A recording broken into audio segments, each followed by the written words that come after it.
Do you see these people doing ads on how to be super wealthy and makes you want to be very wealthy? Is it even worth it to try to do that in your 20s? Yes, it is. Watch this video and you're going to learn how to build wealth in your 20s. Hey, my name is Michael Thompson. On this channel, we discuss personal and professional development from a Christian perspective. And our topic today is building wealth. And so these 7 tips are how you can build wealth in your 20s, even if you don't make a lot of money. Here's tip number 1. Have a budget. This is so much easier said than done, but maintain the budget. Don't just have the budget, because it's easy to say, yeah, here's what my rent is this month, and here's what my this expense is, and here's my insurance. That's how much it costs me to live every month. But it's so easy when you're not tracking your spending. It's so easy to just start spending in different areas and not really pay attention. Like, you just swipe the card and it becomes your natural reaction when you have any kind of friction. And my wife and I were looking at our month expenses this past month, the expenses the same month last year. And one thing we've really been working on is keeping the credit card in your pocket. Like, don't swipe it unless you really need something. And so we were able to see there's a direct correlation with how much money we spend and how many times we swipe the card. Wow, you're so impressed. It's like, oh, yeah, it's obvious, but doing it is something different. Okay, so it was really cool to be able to see that, you know, we swiped the card like 20 less times than we did last year at this time, and we saved a bunch of money because of it. So we have our groceries, we know like these main expenses and what they're going to cost, and unless something crazy comes up, we have that certain amount that we're trying to stay within every single month as far as our spending goes. And when you update the budget, you can see your trends, and then if you do it for a long time, you can like compare year to year to be able to keep yourself on the right track. So have a budget. That's the first thing. The second thing that you need to do to build wealth in your 20s is pay off debt. Okay, some people have school debt, some people have big credit card debt. Man, pay that off, because that's just going to loom over your head if you don't. And when it comes to paying it off, just make a plan. Here's how much I'm going to pay every single month. And if you're accumulating debt currently, then make sure that you have a plan to either minimize what you accumulate. So if you're going through school, being able to pay a little bit versus take everything in a loan makes a big difference. And also have a plan when you're finished with school, how you're going to pay that debt off. Number 3 is become content. I recently read a book called The Psychology of Money. And in that book, the author was talking about how as we make more money, we tend to just spend more money. And so one of the best ways to possibly grow your wealth is to have a place in life where you're like, okay, this is how much it costs me to live comfortably every month.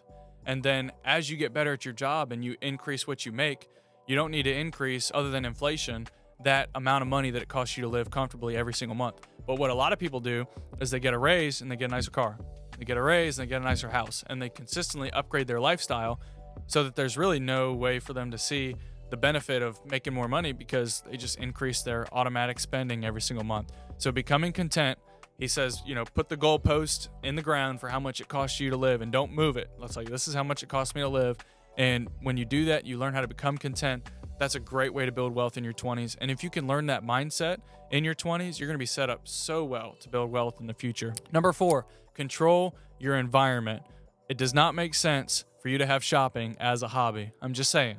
Sorry, girls out there that are getting offended when I say that, but your hobby is literally getting rid of your money if shopping is your hobby. So also don't buy the most expensive brands for stuff. Okay, you don't have to have the nicest brand Lululemon pants. You can get normal shorts, and that's a habit that if you control your environment with your shopping, and you know you're able to be content, not have the nicest name brand thing, you can still get items that do the job at a decent price, and you're going to be able to stay within your budget. And you've probably heard all these things before, but it's not rocket science. Okay. Number 5, use the 24-hour rule. So never buy something impulsively. And this is something I've been guilty of before. Not as much recently because we've been really shooting at a certain amount of expenses every month.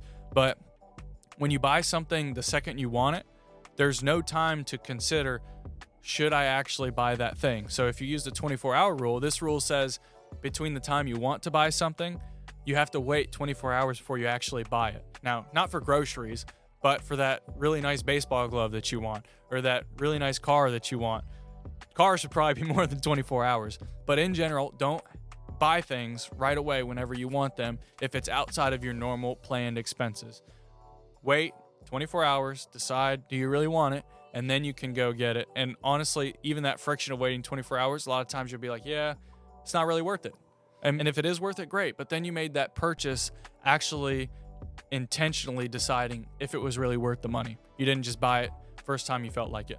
All right, number 6, use the buy it twice rule. This is also another good rule because don't buy something in life unless you have the money to buy it 2 times. This is really good for buying cars too. A lot of people don't do that. They just take out loans on their cars or whatever. And your car is a depreciating asset. So it doesn't make you any more money in the future. It literally is just worth less money unless you buy it right before COVID and then all the prices go up. But in general, your car goes down in value. So it doesn't make sense to take out a big loan on a car because it's going to be worth less and less and less.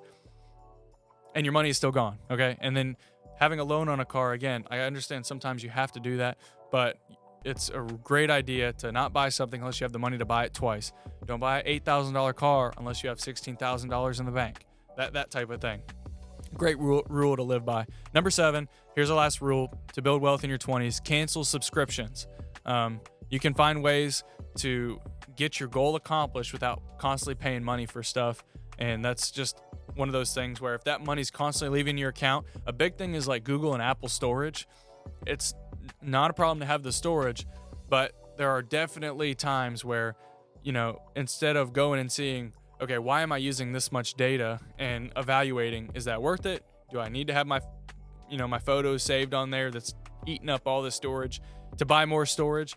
Or should I just be like, yeah, you know what? I'll keep these photos on this device and, whenever it's full, I'll make a different decision. I'll put it on some kind of a hard drive. Because guys, a hard drive you pay for one time, but if you're gonna pay for cloud storage, unless you're constantly, and it does make sense for some jobs, but unless you're constantly going to the storage to see the picture, to see what you had saved, it's not worth it.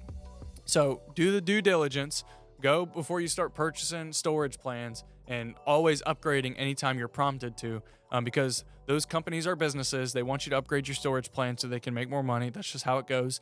Do the due diligence and delete the things that you don't need so that you're not always paying more on a subscription or, having all these subscriptions that you don't actually use, because that's just a bucket that has a hole in it for you when it comes to your finances. Okay, that bucket's just going to keep leaking unless you patch it up and remove the subscriptions.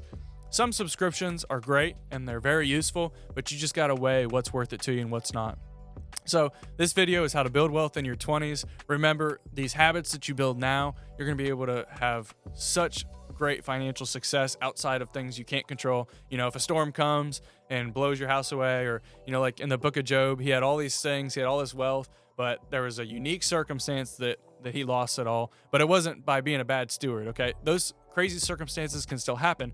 But generally, if you apply these things in your 20s, you're going to be able to build wealth, and you're going to be able to even build habits that take a long time to form, that maybe with your income, you don't see a huge difference right now, but then 5-10 years down the road, when you do have a lot more money, you have a lot more income, you already have those habits that took years to build.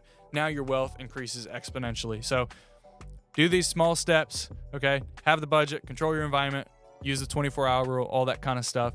And if you like this video and you think that you could learn more about habits that really, really change your life, click this video up in the corner, and we'll see you guys in the next one.